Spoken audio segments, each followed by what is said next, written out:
Sir, क्या देखते हैं? कल हमने देखा कि जिस तरह से लेबनान पर एक जारहाना अंदाज से इसराइल की जानिब से बमबारी की जा रही थी और उसके बाद यूं लगता था कि मुज़ाकरात का सिलसिला आगे नहीं बढ़ेगा और शायद उसके बाद नेतन्याहू की कोई क्लास हुई, उसको खिंचाई हुई उसकी कहीं से, तो फिर ही ये मामला जो है आगे की तरफ बढ़े हैं। तो क्या देखते हैं, अंदर की खबर क्या है sir?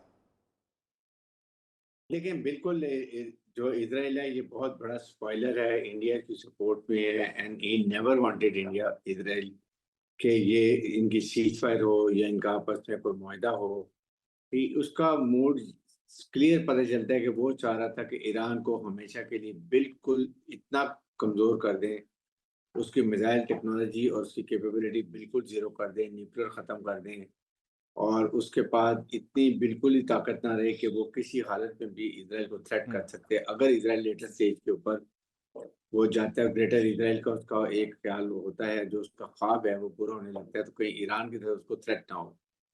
That is the basic reason और उसने बड़ी कोशिश ये भी की, हम्म।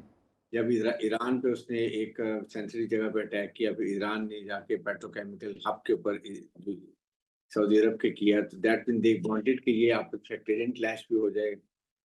इनका आपस में गल्फ स्टेट का और ईरान का आपस में एक दूसरे को अटैक करें, नुकसान करें, सेल्फ डिस्ट्रक्शन करें और इसमें भी उसको आसानी होती कि वो जाके बड़े आराम से अपना ग्रेटर इज़राइल का ख्वाब पूरा करता।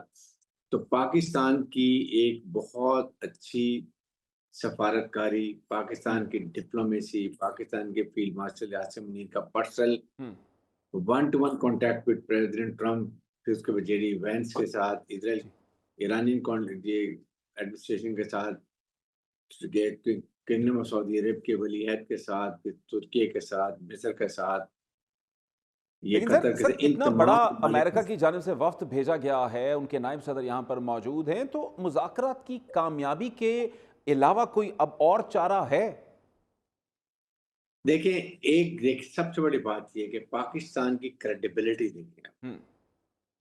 देखिए, पाकिस्तान की क्रेडिबिलिटी और ट्रस्ट लेवल अमेरिका का और ईरान का, कि दोनों इतने बड़े सीनियर ऑफिसर्स, हम्म। वाइस प्रेसिडेंट अमेरिका जो पता नहीं कितनी दहाइयों के पाकिस्तान आए हैं, और ईरान का हो, they have come with lot of confidence and trust credibility Pakistan आए हैं। हम्म। इसका मतलब ये है कि they want to negotiate, they want to resolve this issue, number 1। Number 2, hmm. उनको ये पॉइंट्स मिले हुए हैं and they they feel that it is negotiable, hmm. इसका हल निकल सकता है। नंबर 2, नंबर 3 कि जो उन्होंने अपनी पूरी एक मिलिट्री माइट यूज़ हम्म। करके, अमेरिका ने यूज़ करके देख लिया कि they could not achieve their full hmm. target whatever they wanted, और now they realize कि this is the only way कि हम बैठ के जो भी कंसेशन ले सकते हैं लें और हम इसको हल करें। हम्म। ईरान ने रेजिलियंस शो किया, उसके बाद बहुत ही अच्छे तरीके से लड़ाई की एज ए कॉम हम्म। नेशन, और वो and they stood against American might. इस और वो इस वक्त हाई मॉरल ग्राउंड पर हम्म। भी हैं, तो there also in a good position. तो इसलिए पाकिस्तान ने जो साजिश का किरदार अदा किया, जो हम्म। पाकिस्तान के फील्ड मार्शल ने credit one two one contact रखे उनके साथ, अमेरिका के साथ, हम्म। ईरान के साथ, और हम्म। वो जो एक मिलिट्री और ठीक। पॉलिटिकल दोनों डिप्लोमेसी उन्होंने चलाई, बिल्कुल आई ठीक। थिंक ये जो काम हुआ है ना, ये उस अदरवाइज ये टोटल स्पॉइलर चल काम कर गए थे। हम्म। यहाँ तक आज उनके इंडियन कह रहे जी वो जहाज रास्ते से मुड़ गए, जबकि ये ऑलरेडी लैंडेड इन पाकिस्तान।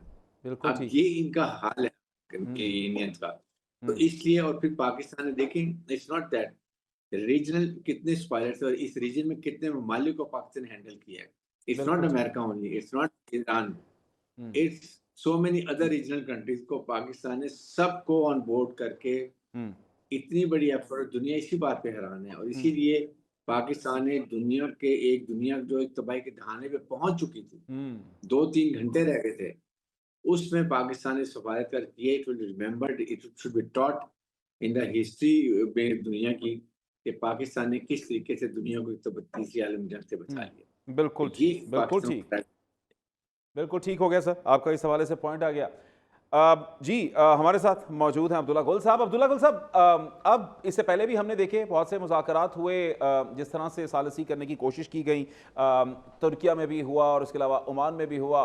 तो कुछ मामला जो हैं, अगर पहले ही पाकिस्तान को इन्वॉल्व किया जाता तो आप नहीं समझते थे कि पाकिस्तान जो है वो इस पोजीशन में है कि चीज़ों को ज़्यादा बेहतर तरीके से हैंडल कर सकता है और मुज़ाकरात को हतमी बना सकता था, ताकि नौबत यहाँ तक पहुँचती ही ना? देखिए, हर चीज़ का एक अपना-अपना टाइम होता है, वो अपने हिसाब से, अपने वक़्त से आती है। पहले तो रियलाइज़ेशन का बड़ा अंसर होता है। टॉक्स हम्म, फ़ेल हुई थी, तभी जंग शुरू हुई थी और फिर जंग के अंदर जो नताइज अमेरिका को हैरत अंगेज़ नताइज मिले, हम्म, वो उसने एक्सपेक्ट नहीं किए थे। उसको नहीं मालूम था कि उसको मार पड़ जाएगी हम्म, और आज अगर ये 12,000 किलोमीटर दूर से आए हैं, हम्म, जेडी वेंस साहब, एक थर्ड वर्ल्ड कंट्री के अंदर बकौल इनके, तो फिर जो थर्ड वर्ल्ड कंट्री के अंदर आखिर ये क्या यहाँ देसी घी के पराठे खाने आए हैं? तो इनको सर इनको वो भी अच्छी खिला तरीके से देंगे। पता है ये। हाँ, इनको अच्छी तरीके से पता है कि ये पाकिस्तान क्यों आए हैं, दे हम्म, मीन बिज़नेस और हम्म, उनको मालूम है कि हमने कहाँ हमने आखिरी बात करनी। लेकिन इसके अंदर एक बिल्कुल बात ठीक। बड़ी खतरनाक जो जैसे स्पॉइलर की बात की ब्रिगेड साहब ने। देखिए स्पॉइलर इसके हम्म, अंदर 3 हैं। एक 2 मुल्क हैं और एक शख्सियत है। 2 मुल्क कौन से हैं? एक भारत है, एक इज़राइल है और शख्सियत कौन-सी है? वो हम्म, पीट हेगसेट है, जो ठीक। कि वज़ीर-ए-जंग है, जिसका आपको मालूम ही है कि इस्लाम दुश्मनी तो खुल के है खोल के और है, वो तो बिल्कुल। जिस तरह से ज़ालिम आदमी है, उसकी तो मेरे ख़्याल में मिसाल नहीं मिलती एंड ठीक ही हो गया, विल हिंद कर सलमान दें। साहब जिसके पास भी होगा यूएई के पास कंट्रोल नहीं होगा। नहीं, गाँव के सारे बिल्कुल चौधरी ठीक मर है। जाएँगे ना, हाँ, तो नीचे कमी चौधरी नहीं बनेगा, ये बात तो पहले लिख लें। बिल्कुल उसके ठीक हो बाद गया सर, वो सारा हाँ। जी, बिल्कुल ठीक हो गया।